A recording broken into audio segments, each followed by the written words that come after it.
Isang empleyado sa NAIA na dispatcher ng mga taxi sa NAIA Terminal 1 inaresto dahil sa reklamo ng mga grupo ng mga taxi driver sa kasong pangungutong.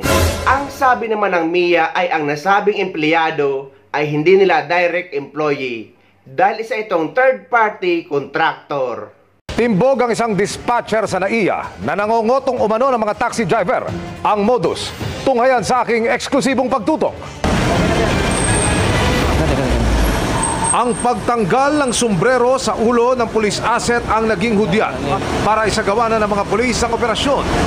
Sir, ano yung tinanggap mo, sir?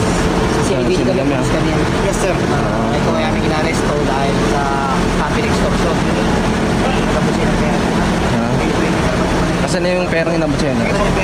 Asan na yung perang inabot siya? Dinakip ang lalaking ito na dispatcher ng mga taxi sa Terminal 1 ng NAIA dahil sa kasong pangungutong. Video na kasi. Ang nag-file ng reklamo, grupo ng mga taxi driver na ito na dumagsa sa tanggapan ng CIDG. Humihingi siya sa mga taxi ng 100 pesos kada taxi driver para makapagsakay sila ng mga pasahero, lalo na yung mga bumibiyahe ng from Manila to mga karating na probinsya o mas malalayo pa. At sakali na hindi raw magbigay ng butaw ang mga tsuper, Binubugaw yung mga pasahero sa ibang terminal ng taxi at hindi nila ito pinapasakay ng taxi na which is mas malapit dun sa entrance exit nung nasabing terminal.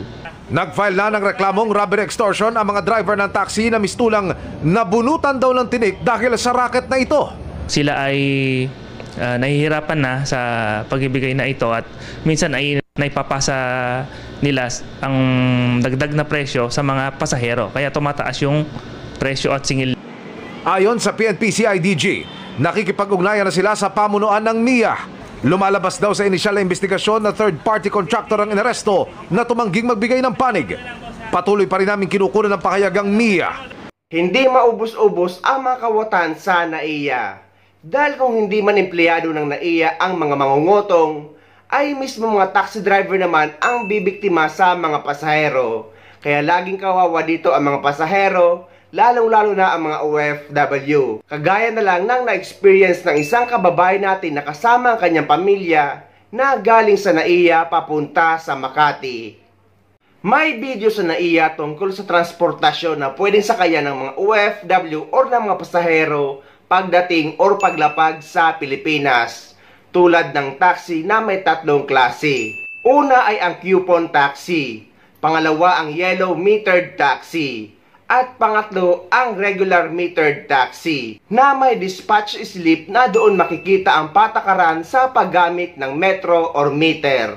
Ngunit iba sa na-experience ng isang pasahero kasama ang asawa at anak niya, na doon daw sa dispatch slip o sa pagkuha ng dispatch slip ay walang angal si manong taxi driver na gagamit ng metro.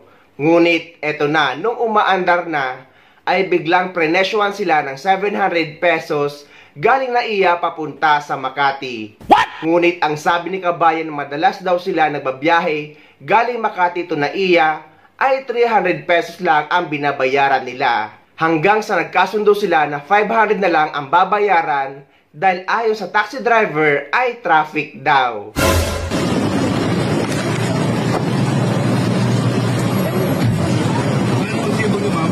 Kuya, sa ano po kami? West Rembo, Makati. West Rembo? Apo, ito po.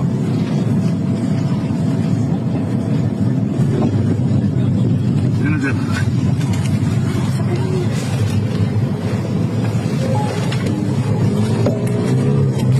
Sir, 700 na ba hatiran namin doon? West Rembo?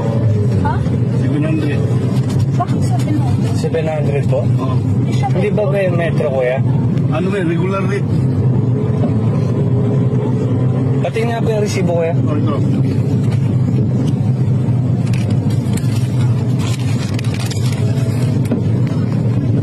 Kuya, pwede bang pakibalik na lang kami doon? Ha? Pakibalik na lang po kami doon. Bakit? Ba't di niyo po sinabi agad? Puno na yun sa taxi, sir. Balik niyo na lang po kami doon, kuya. Magkano di? Kasi po pag ganun po ay minimetro po yun. Di ba magkano Hindi po kasi galing po kami doon. Pagpunta po namin dito ng NAIA, 300. Hindi, galing si Del Airport, sir. Private na lang, para doon matang traffic. Wala po kaming ano, sir. Sige po, 400 na lang po. Dinagdagan ko na lang po ng ano. Bakit yung pila, sir, namin, bumabalik na tayo. Kasi mapuno agad yun eh. Akala ko naman po, ano po kayo doon na ano. Hindi na talo. Panggas na lang. Dahil hindi po kayo umangal po kanina doon sa ano. Bakit tayo naman silang traffic? Panggas na lang, sir. Oo, dito nga sir, sa bawat na pangyaron. Sa traffic. Pero di ka na talo na, sir. Ipapunta naman dito eh. Ang dito. Ipapunta tayo. Panggas na lang yan, sir.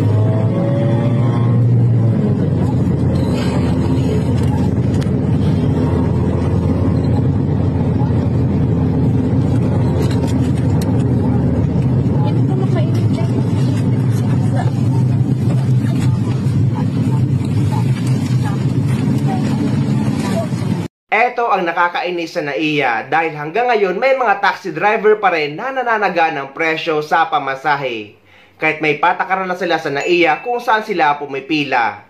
Pero dito sa ibang bansa or dito sa Dubai ay hindi mo naman mararanasan ang ganyan na may add 50, add 100 dahil traffic daw. Kung ano lang ang nakalagay sa metro ay yun lang ang babayaran mo. At kahit nga ang Grab taxi na booking na ay may mga driver pa rin na nananaga ng presyo. Dahil kahit nakabooking ka sa kanila, ay kapag nakabiyahe na or nasa biyahe na kayo, ay parinig na mahal ang gasolina, mahal ang toll fee, at kung ano-ano pa. Sabay hirit na dagdagan ng pasahero ang ipapamasahe niya.